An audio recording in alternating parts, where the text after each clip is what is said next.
अनि भ्लग किन त्यस्तो अरू ठाउँमा बनाउँदिन मान्छे भएको ठाउँमा भिडभाडमा भन्दा कन्फिडेन्ट छैन, 0 लेभल कन्फिडेन्ट। भ्लग खिचेर हिँडिन्छ, सबले सोध्छ कति छ सब्सक्राइबर भन्न पनि लाज लाग्ने के 300 400 बनाउँछु, मेहनत गर्छु, हाल्छु, खै त भ्युज। अस्ति भिडियो पार्ट 1 भनेर हाल्दै थिएँ, खै त्यसमा 50+ भ्युज छ। अनि के गर्ने है, 50+ भ्युजले त हामीले त्यत्रो मेहनत गरेको सबै आफ्नो मनै मर्दिन्छ क्या। अनि भिडियो बनाउने मन लाग्दैन क्या, सपोर्टै छैन क्या, सब भ्लगर निस्क्यो अनि कसलाई सपोर्ट गर्न सक्छ। अलिअलि भ्युज आइदिन पर्यो, आफ्नो निरन्तर सब्सक्राइब प्लस हुन पर्यो, त्यति भएपछि त जस्तो ठाउँमा पनि कन्फिडेन्ट आउने रहेछ क्या। सब्सक्राइबर नभएपछि त भ्लग बनाउनु कन्फिडेन्ट नआउने के, लाज लाग्ने छ। त्यसले के भन्ने होला, यस्तो सब्सक्राइबर छैन, यस्तो दुःख गरेर हिँडेर भन्ने हो कि यताउति भन्ने हो कि भने एकदम लाज लाग्ने क्या। म चाहिँ त्यो पोइन्टले अगाडि बढ्न नसक्या हो क्या। अलिअलि सब्सक्राइबर भेटाएको भए, मैले अलिअलि भ्युज भेटाएको भए चाहिँ म अगाडि बढ्थेँ क्या।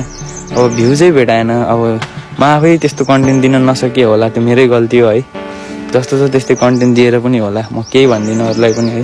अडियन्सहरू त जे राम्रो देखेँ त्यही हेर्ने, मै उस्तै छु। युट्युबमा जे रमाइलो राम्रो देखेँ त्यही हेरिदिन्छु। अब आफ्नो कोसिस बेस्ट गर्छु। मलाई कन्फिडेन्ट पनि एकदम 0 लेभलमा छ, कन्फिडेन्ट बढाउनु छ।